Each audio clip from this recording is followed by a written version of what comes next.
The rain had been falling for 3 days when everyone inside the Blackwood mansion began whispering the same terrible words. Mr. Blackwood is dying. Adrian Blackwood was one of the richest men in the country. His companies filled entire city blocks. His name appeared in newspapers almost every week. He owned luxury hotels, private jets, and a mansion so large that new employees sometimes got lost inside it. But none of his wealth could save him. For nearly 6 months, Adrian had been suffering from a mysterious illness. His body had grown weaker every day.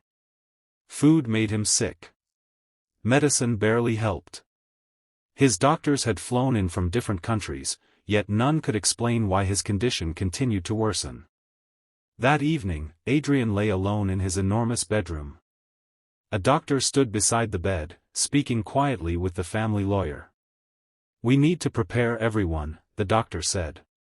"His condition is extremely serious." Adrian heard him. He closed his eyes. For the first time in his life, the billionaire felt completely powerless. Outside the bedroom, a young maid named Lily was carrying a tray of untouched food. She had worked in the mansion for almost a year. Nobody paid much attention to her. She was simply the poor maid who cleaned rooms, washed dishes, and stayed invisible around wealthy people. Lily had grown up knowing hardship. Her mother had raised her alone in a small apartment. They never had much money, but her mother had always taught her one important lesson. Never become cruel just because life has been cruel to you. Lily remembered those words every day. She also remembered her mother's soup. Whenever Lily became sick as a child, her mother would make a simple soup from vegetables, rice, herbs, and chicken. It was nothing expensive. But somehow, after drinking it, Lily always felt stronger. That was why she began noticing something strange about Adrian. He refused almost every expensive meal prepared by the mansion's private chefs. But one afternoon, Lily had brought him a simple bowl of broth.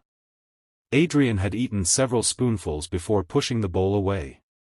Lily had noticed. That night, while everyone prepared for the worst, she quietly entered the kitchen. She gathered vegetables, rice, herbs, and chicken. She washed everything carefully and began cooking. The smell slowly filled the kitchen. The head housekeeper, Mrs. Carter, entered. "What are you doing?" Lily turned around. "I'm making soup for Mr. Blackwood." Mrs. Carter frowned. "The doctors have tried everything." "I know. He doesn't need a maid experimenting with food." Lily lowered her eyes. "I'm not trying to replace the doctors. I just thought maybe he could try something gentle." Mrs. Carter sighed. "You poor girl. You really think a bowl of soup can save a billionaire?" Lily looked at the steaming pot. "No," she said softly. "But I think everyone deserves one more chance to feel cared for."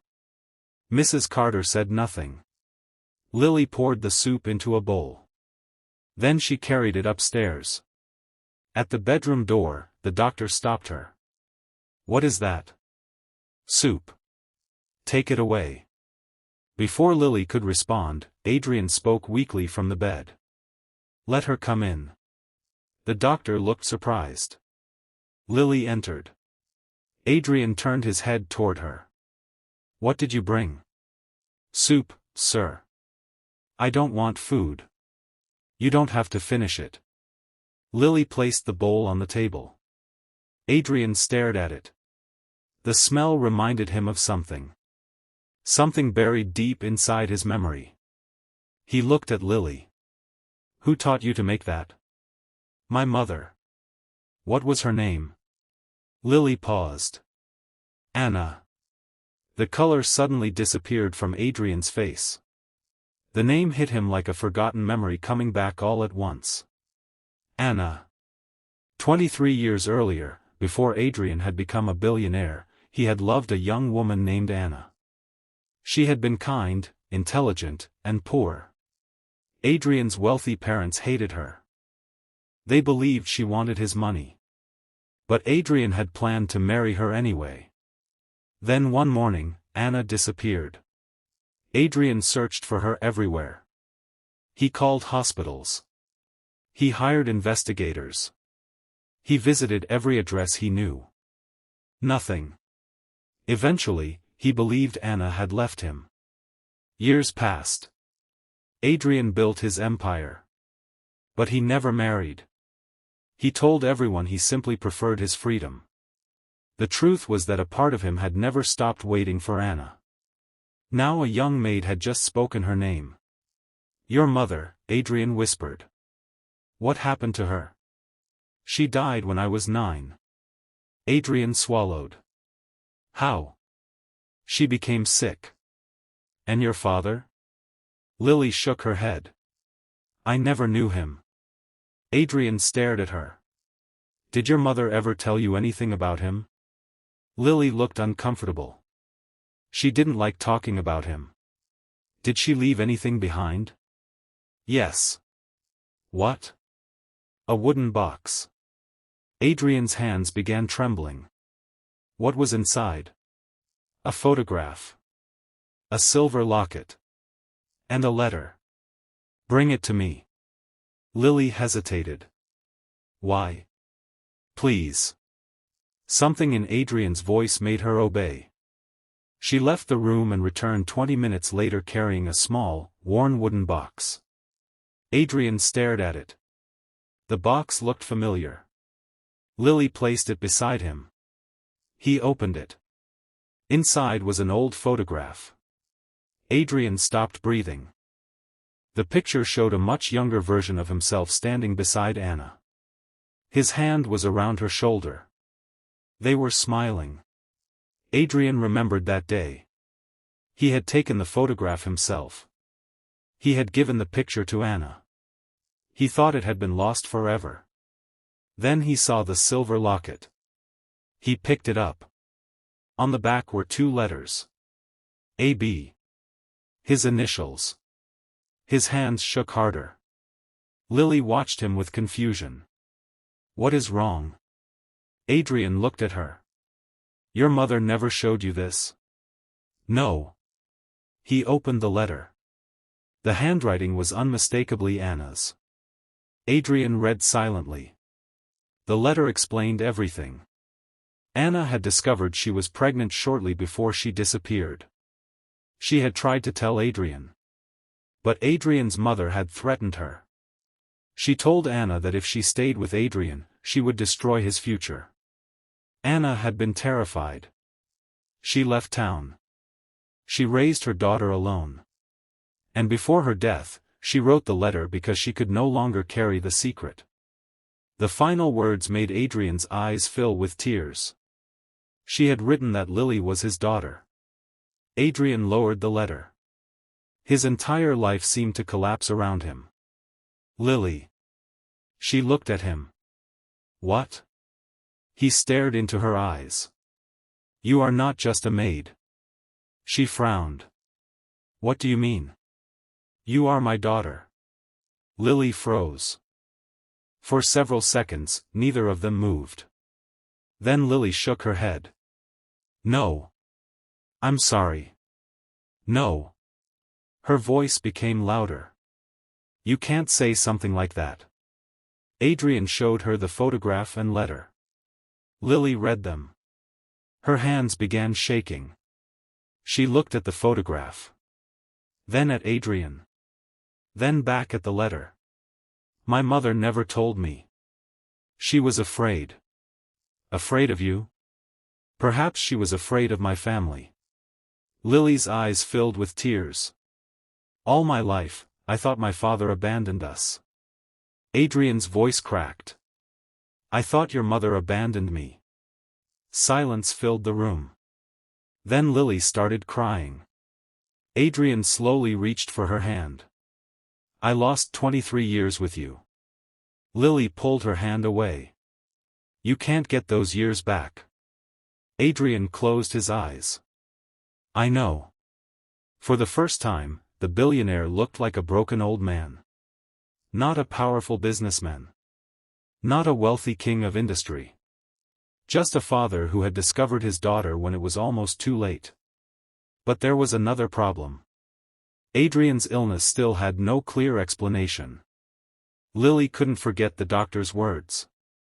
And she couldn't forget something else. For months, she had noticed Adrian becoming worse after taking certain medicines. She remembered seeing his business partner, Victor Hale, entering Adrian's private office late at night. Victor had always been close to Adrian. He was considered his most trusted friend. Lily had never trusted him. One night, while cleaning the hallway, she overheard Victor speaking to someone on the phone. "Once Adrian is gone, everything will belong to us." Lily had been frightened. She had said nothing because she had no proof. But now she knew Adrian was in danger. She told him. Adrian immediately contacted an independent medical team. They examined his medicines, his records, and his recent treatment. The findings were disturbing. Someone had been secretly interfering with his medication. The doctors couldn't yet prove who was responsible, but the evidence pointed toward someone with access to Adrian's private office. Adrian ordered a quiet investigation. Within days, financial records revealed that millions had been transferred from his companies to accounts controlled by people connected to Victor. Victor was confronted. At first, he denied everything. Then the investigators found hidden documents in his office. The truth finally came out. Victor had been stealing from Adrian for years. When Adrian discovered irregularities, Victor became afraid he would be exposed. He had manipulated medical records and interfered with Adrian's treatment, hoping the billionaire would become too weak to investigate. He never expected a poor maid to uncover the truth. Victor was removed from the company and arrested after authorities gathered sufficient evidence. But Adrian's recovery took time. He spent several weeks under proper medical care. And Lily stayed nearby. She didn't stay because of the money. She stayed because, despite everything, he was her father.